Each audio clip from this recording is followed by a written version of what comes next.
सहजानंद सरस्वती जी की 134वीं जयंती है और हम लोग उनके जयंती के अवसर पर याद कर रहे हैं उन्हें। साथ ही साथ यह चिंतन भी कर रहे हैं कि स्वामी सहजानंद सरस्वती जी जिन वर्गों की लड़ाई आजीवन लड़ते रहे, जिसके लिए संघर्ष किए, जिन सामंतवादी विचारधारा और ताकतों के खिलाफ इन्होंने अपनी आवाज बुलंद की, आज इनके नाम पर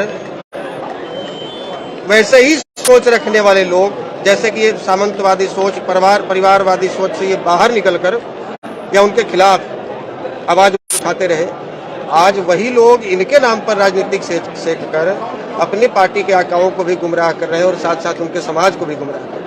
तो ये चिंतन करने का भी समय है, हम लोग चिंतन करने के लिए भी बैठे हैं। एक यूनिटी का भी संदेश दे रहे हैं क्या कि हम लोग यूनिट हैं और आने वाले दिनों में जितनी भागीदारी है उतनी हिस्सेदारी मिलनी चाहिए? देखिए, स्पष्ट कहना चाहेंगे, चाहे वो परशुराम जयंती हो, चाहे वो महाराणा प्रताप की जयंती हो, चाहे स्वामी सहजानंद सरस्वती जयंती हो, चाहे अम्बेडकर जयंती हो, चाहे पेरियार जयंती हो, चाहे फूले जयंती हो, कहने को तो लोग सब लोग जयंती मनाते हैं उन्हें श्रद्धांजलि अर्पित करने के लिए, नमन करने के लिए, याद करने के लिए, लेकिन निश्चित रूप से इसी बहाने उनके वर्ग के लोग, उनके समाज के लोग अपनी ताकत, अपनी एकता का परिचय देते हैं। कल पटना में ही अमित शाह आ रहे हैं स्वामी जी का जयंती मनाने के लिए, तो उनकी जयंती समारोह और आपकी जयंती समारोह में क्या भिन्नता रहेगी? देखिए, वो जमींदारों का कार्यक्रम है और ये गरीब किसानों का कार्यक्रम है जिनकी लड़ाई स्वामी सहजानंद सरस्वती जी लड़ते हैं। जमींदार कहने से मतलब कि आप पटना में घूम रहे होंगे, आप सभी पत्रकार बंधु पटना से ही हैं। 2 करोड़ से कम का पोस्टर पटना में नहीं लगा हुआ है। अब बताइए कि एक जयंती में 2 करोड़ का पोस्टर लगे और प्लस 1000 रुपये और 500 रुपये मुड़ी देकर आदमी बुलाया जाए और सारी सुविधाएं दी जाए, यानी कि एक जयंती बनाने के लिए 50 करोड़ रुपया खर्चा की जाती, तो कोई जमींदारी कर सकता है? आज ये कोई किसान तो नहीं। आज के जयंती के बाद स्वामी जी पर कुछ आप लोगों की मांग भी है? हाँ, हमारी एक मांग तो है स्वामी जी को लेकर कि स्वामी जी आजीवन गरीब, वंचित, मजलूम किसानों की लड़ाई लड़ते रहे और किसान आंदोलन के जनक कहे जाते हैं और सबसे बड़े प्रणेता कहे जाते हैं। बावजूद इसके जो उनको सम्मान मिलना चाहिए था, मेरे हिसाब से उनको सम्मान सरकारों ने नहीं दी है। तो हम आज आप तमाम मीडिया बंधुओं के माध्यम से, इस जयंती के माध्यम से ये मांग करते हैं कि स्वामी सहजानंद सरस्वती जी को भारत रत्न से सम्मानित करे केंद्र सरकार। आशुतोष जी, भूमिहार ब्राह्मण को सम्मान देने की बात होती है, कौन पार्टी दे सकती है? आपकी नज़र में कोई पार्टी है? क्योंकि आप भाजपा को कह रहे हैं कि पैसा देकर बुलवाती है, महागठबंधन के कोई लोग हैं जो सम्मान देते हैं भूमिहार ब्राह्मण को? बगैर कोई लालच और बगैर कोई भय का आज के जमाने में कोई सम्मान नहीं देता। स्पष्ट है, बिना कोई लालच, बिना कोई भय का आप 35-40 वर्षों से एक पार्टी विशेष के प्रति समर्पित हो गए, ये समाज समर्पित हो गया। आज उसी का परिणाम हुआ कि मुजफ्फरपुर, वैशाली, मोतिहारी, जहानाबाद, पाटलिपुत्रा, महाराजगंज जैसी हमारी परंपरागत सीटें हमसे छीन ली। वो सीटें किसकी थी? स्वामी सहजानंद सरस्वती जी के समाज की सीटें थी, उनके कोटे की सीटें थी और आज उन्हीं के समाज को खुश करने के लिए माननीय केंद्रीय गृह राज्य मंत्री जी आ रहे, गृह मंत्री जी आ रहे हैं और स्वामी सहजानंद सरस्वती जी के समाज के ही नेता उनको बुला रहे हैं। तो हमारा कहना यह है कि जो लोग गृह मंत्री जी को बुला रहे हैं, क्या उनसे ये सवाल कर सकते हैं कि आखिर इस समाज ने क्या गलती की कि 40 वर्षों तक आपके लिए बूथ पर लाठी गोली खाया और चलाया, आपके लिए कार्यकर्ता तैयार किया और आप बारी बारी से हमारी परंपरागत सीटें हमसे छीन ली? तो क्या ये सीटें आप हमको वापस लौटाने आए हैं? और यदि नहीं लौटाने आए हैं तो आप आ जाइए, चाहे वो डोनाल्ड ट्रंप आ जाए, क्या फर्क पड़ता है? क्या फर्क पड़ता है उस समाज से? लेकिन हमें लगता है कि ये पूछने की हिम्मत उन नेताओं की नहीं है जो 2 करोड़ रुपए खर्च करके बैनर पोस्टर लगाए हैं और ये दिखा रहे हैं कि हमने अपनी ताकत के इस वर्ग के हम ही नेता है। तो भैया, नेता आपको राज्यसभा टिकट मिल सकता है, आपको सांसद बनाया जा सकता है, आपको मंत्री बनाया जा सकता है, लेकिन समाज का कल्याण तो उससे नहीं होगा। समाज का कल्याण तब होता है जब आप उनसे सवाल करते हैं कि माननीय गृह मंत्री जी, इस देश में पिछड़ा आयोग भी है, दलित आयोग भी है, अल्पसंख्यक आयोग भी है, क्या गरीब सवर्णों के लिए कोई सवर्ण आयोग का भी गठन हो सकता है क्या? ये सवाल करते कि वहां से जो 10% EWS के तहत जो आरक्षण दिया गया, रिजर्वेशन दिया गया, क्या उसमें उम्र सीमा में छूट दी जा सकती है?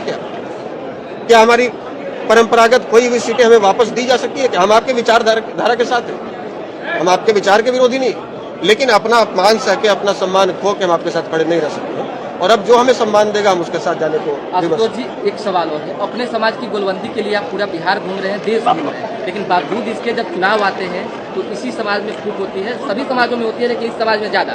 कैसे गोलबंदी संभव हो पाएगी? दरअसल इस समाज ने अपना एक विकल्प तैयार नहीं किया, इसमें सबसे बड़ी गलती यही की। आज आप जातियों के हिसाब से यदि पार्टियों को बांटेंगे तो बिहार में हर प्रमुख जाति की एक पार्टी बनी हुई है और सब अपनी अपनी हिस्सेदारी मांग रही है। और इस समाज के लोग कभी कांग्रेस को मजबूत करते रहे, कभी भाजपा को मजबूत करते रहे, जबकि ये खुद में इतना मजबूत थे कि जब ये एकजुट होकर अपना राजनीतिक विकल्प दे दिए होते तो शायद सारी राजनीतिक पार्टियों को इनके पास आना पड़ता। तो अब जब एक विकल्प बना है तो थोड़ा समय लगेगा और बुद्धिजीवी विकल्प के रूप में सामने आएगी।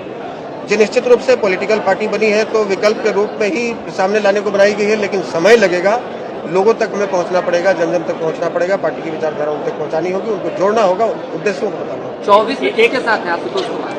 हम राष्ट्रीय जनजन पार्टी के साथ हैं। एक सवाल और, पार्टी गठबंधन अगर होती है तो जो हमारी शर्तों के साथ में हम उसके साथ हैं। आशुतोष जी एक सवाल और, आप सेना से जुड़े रहे हैं, परशुराम जयंती में हुआ है, बिहार सरकार में मंत्री है, उन्होंने बयान दे दिया कि भाई जो सेना के लोग हैं 8 सालों बाद जो अग्निवीर हैं वो हम सबका प्रयोग नहीं कर पाएंगे, तो कैसे देखते हैं आखिर इस बयान को, कैसे देखते हैं? देखिए अभी जो 2-4 मंत्री जो लगातार बयानबाजी जो कर रहे हैं, चाहे वो रामचरितमानस पर हो, चाहे वो सवर्णों को लेकर हो, चाहे वो सेना को लेकर हो, आप समझिए कि महज पब्लिसिटी स्टंट है, इसके अलावा और कुछ नहीं। वो पब्लिक में अपना चेहरा दिखाना चाहते हैं, भाई हम भी ये कहना था, उल्टा पल्टा बयानबाजी करके पब्लिक में बने रहना चाहते हैं, इसके अलावा कुछ नहीं। चुरा दहर की बात करते हैं, उसमें तेजस्वी यादव बगल में ही मनाया गया था कार्यक्रम, उसमें उनका नारा था कि 100 में 90 सूचित है, 90 भाग हमारा 10 का शासन नहीं चलेगा, नहीं चलेगा। तो अब आप किसके साथ? अब ये उनका विचार हो सकता है, हमारा तो विचार है कि जो लोग आपस में संघर्ष कर रहे थे बेवजह का, वो साथ में चले, और उस समय उन्होंने सहमति भी जताई। और उसी हॉल में, जिस हॉल में कार्यक्रम में बाद में तो यदि मिनट पर विचारधारा बदलेंगे तो कैसे होगा? फिर तो जनता भी अपना विचार बदल ही लेगी, सामने वाला भी अपना विचार बदल लेगा। आपको अपने विचार पर तटस्थ रहना पड़ेगा, तभी सामने वाला भी अपने विचार पर तटस्थ। जदयू के प्रदेश कार्यालय में भी एक नारा लग रहा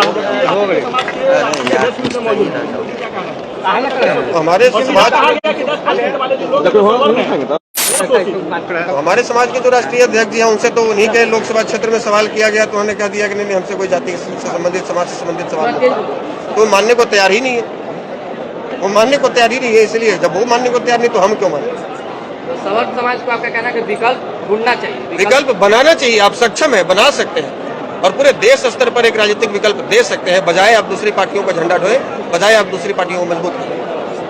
ठीक है, थैंक यू। चलिए, बहुत शुक्रिया। धन्यवाद। सर, भूमिहार ब्राह्मण एकता मंच जिस रूप से कार्य कर रही थी और जो मांग लेकर के उतरी थी, क्या आरजेडी भी वही रूप से काम करती रहेगी? देखिए सीधी सी बात है कि भूमिहार ब्राह्मण ये दो जो शब्द हैं, तो ये तो सीधा प्रतीत होता है कि ये दो जातियों के लिए बनाया गया संगठन है और उनकी भलाई के लिए। लेकिन जैसे ही दल हो जाता है, राजनीतिक दल, तो उसमें किसी जाति के लिए काम नहीं होता, उसमें तमाम वर्ग का काम होता है। हाँ, उस वर्ग की बात जरूर होगी जिस वर्ग की बात कोई राजनीतिक दल नहीं करता। दलितों, पिछड़ों, मुसलमानों, अल्पसंख्यकों, सबकी बात होती है, लेकिन सवर्णों की बात नहीं होती है। तो राष्ट्रीय जनजन पार्टी दलित, पिछड़ा, मुसलमान, अल्पसंख्यक सबके साथ साथ में सवर्णों की भी बात मजबूती से करेगी। वीडियो को शेयर कर हमारे फेसबुक पेज को लाइक करना एवं यूट्यूब चैनल को सब्सक्राइब कर बेल आइकन दबाना ना भूलें। जय हिंद, जय भारत।